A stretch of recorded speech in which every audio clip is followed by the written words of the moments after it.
Bienvenidos al canal César y la Tecnología. No olviden suscribirse, darle like al video y activar la campanita para no perderse el próximo. Bienvenidos. Hoy tenemos sobre la mesa un dispositivo que es casi una declaración de principios. Una pequeña rebelión en un bolsillo. Se llama Ivaso Nunchaku y nos obliga a hacernos una pregunta que parecía ya resuelta. En plena era del audio digital perfecto, medible, ¿tiene sentido intentar meter la magia, esa magia imperfecta y cálida de las válvulas, en algo del tamaño de un encendedor? Es que esa pregunta es el centro de todo, ¿no? El mercado de los DACs portátiles, los famosos dongles, es una guerra de especificaciones. Todos compiten por tener el piso de ruido más bajo, la distorsión más insignificante, el gráfico más plano. Es una carrera hacia la perfección clínica.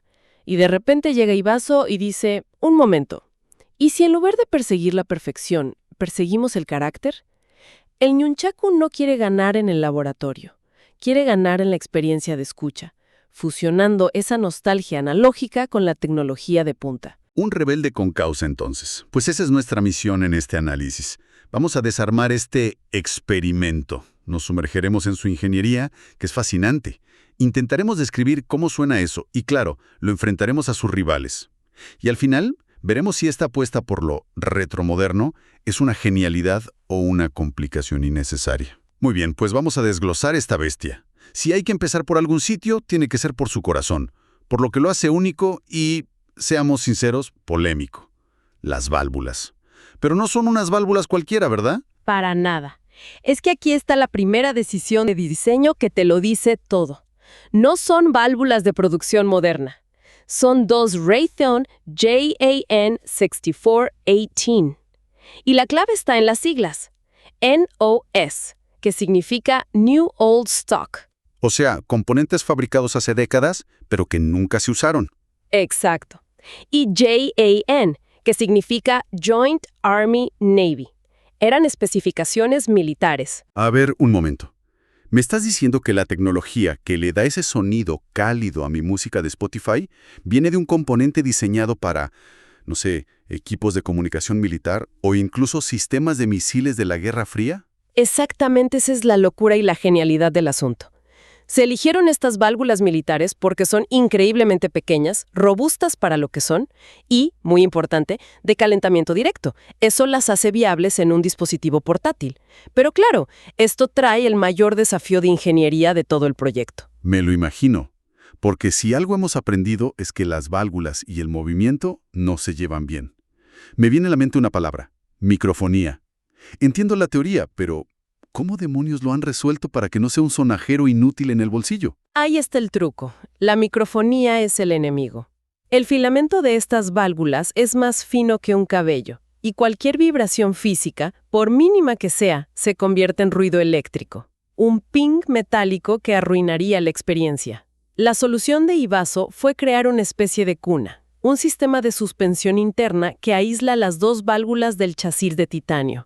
Imagina el motor de un coche de lujo montado sobre soportes hidráulicos. Para no sentir la vibración. Es un concepto similar, pero en miniatura.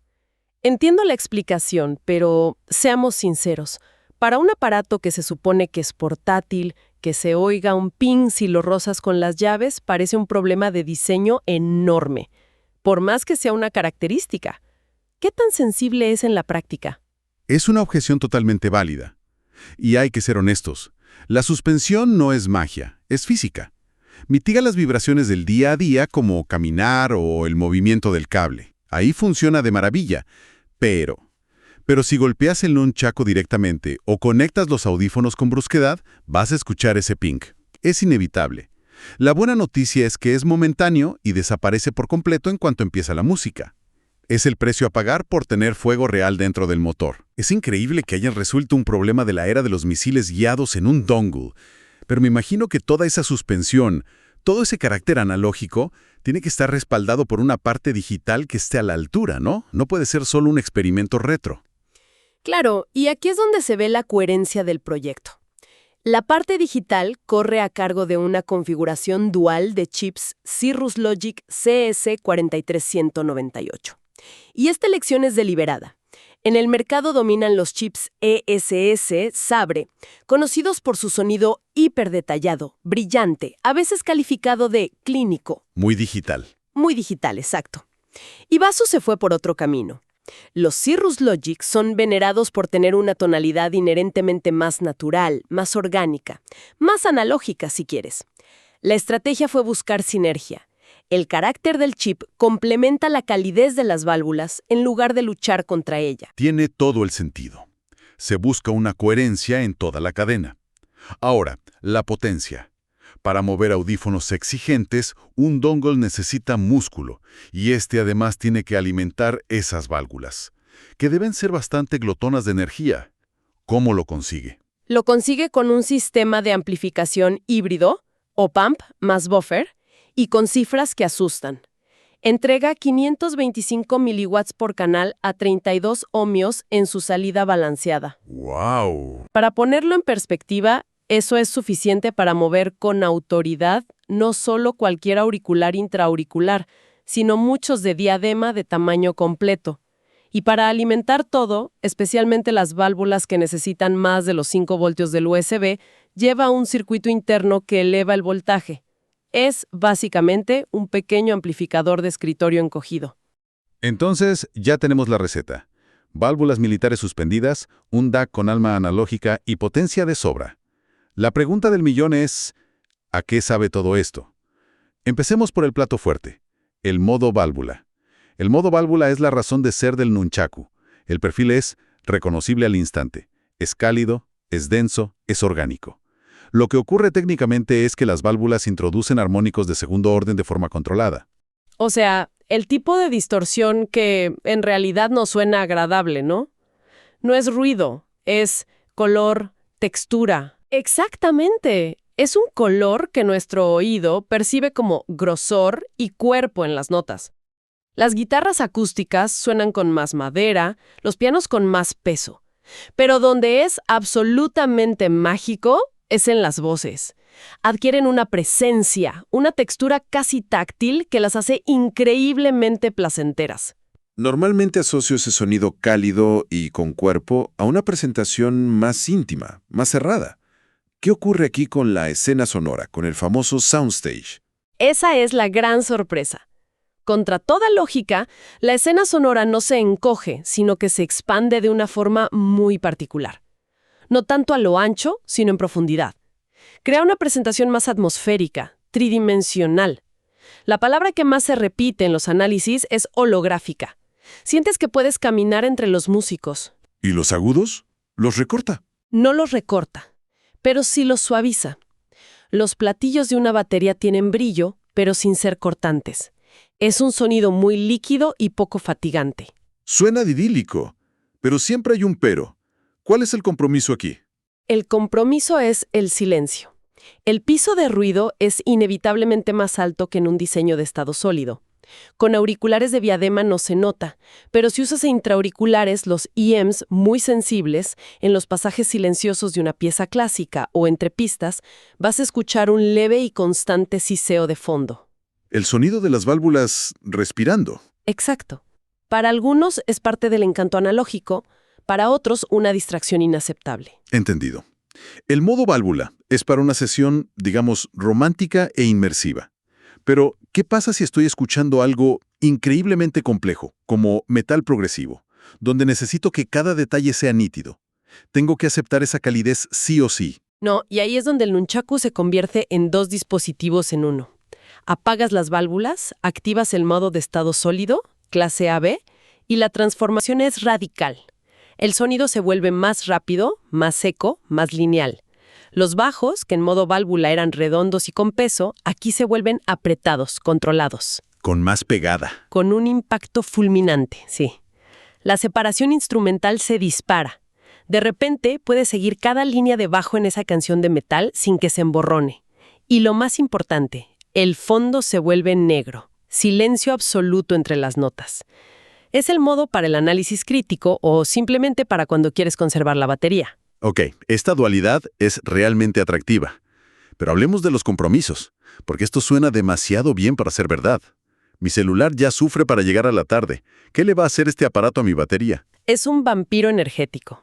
En modo válvula consume unos 120 miliamperios. Que es bastante más que un dongle promedio, significativamente más. Para ponerlo en un escenario real, si sales de casa con el celular al 100%, después de un viaje en metro de 45 minutos en modo válvula, es probable que llegues al trabajo con el 75% o menos.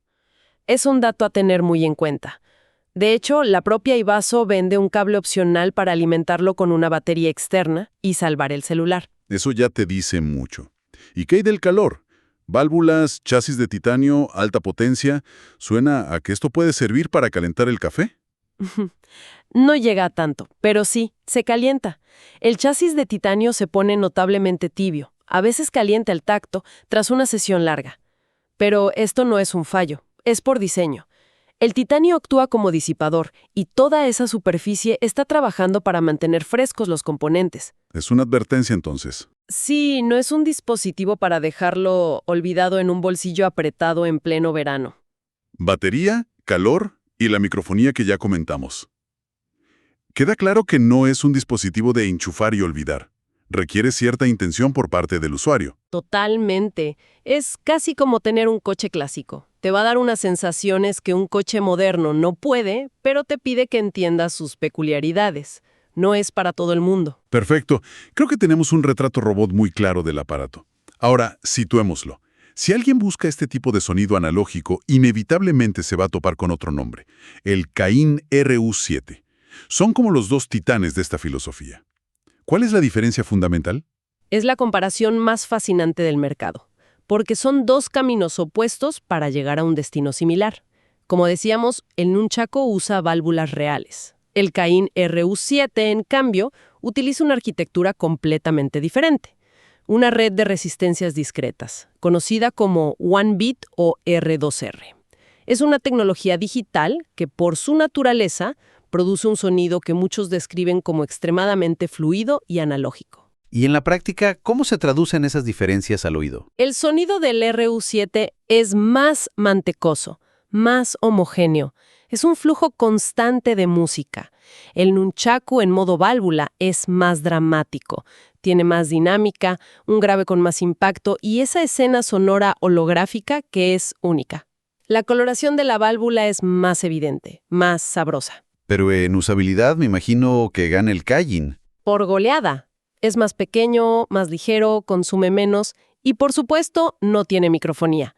El RU7 es el compañero de batalla diario, el nunchaku es para la sesión de escucha especial. Entiendo.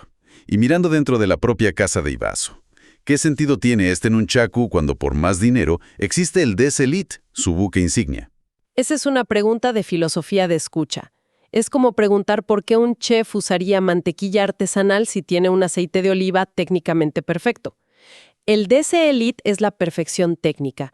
Es la máxima resolución, el detalle microscópico, el silencio absoluto. La referencia. Esa es la referencia, exacto. Un dispositivo objetivamente superior. El nunchaku es la emoción, la diversión, el color. El DC Elite es la fotografía 8K ultranítida. El nunchaku es una pintura al óleo con textura y alma. Ofrece un sabor que ni el carísimo DC Elite puede replicar. La referencia contra el sabor. Me parece una forma brillante de resumirlo. Entonces, con todo esto sobre la mesa, ¿cuál es el veredicto? ¿Para quién es este unicornio imperfecto?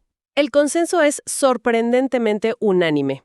Medios especializados como Headphonics o Bloom Audio lo definen justo así, como un unicornio.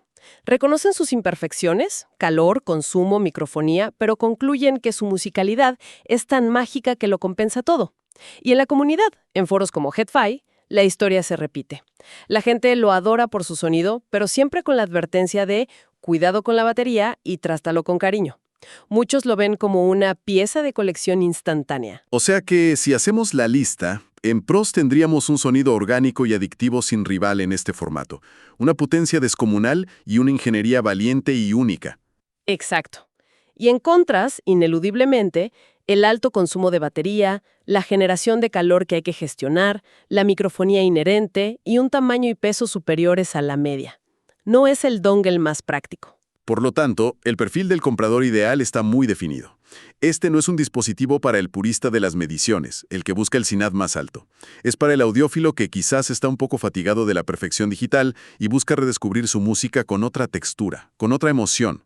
El iVaso Nunchaku no es perfecto, y es precisamente esa imperfección la que lo convierte en un producto tan especial. En un mundo tecnológico que avanza hacia la homogeneización, donde todo suena increíblemente bien, pero a menudo igual, el Nunchaku se atreve a tener alma, se atreve a tener sus manías, sus exigencias, y a cambio ofrece una personalidad arrolladora. Lo cual nos deja con una pregunta flotando en el aire, que va más allá de este pequeño aparato. ¿Estaremos asistiendo al inicio de una sutil rebelión contra la perfección digital? ¿Será que en nuestra búsqueda incansable de la más alta fidelidad, lo que de verdad empezamos a extrañar en nuestra tecnología de audio es precisamente un toque de humanidad imperfecta?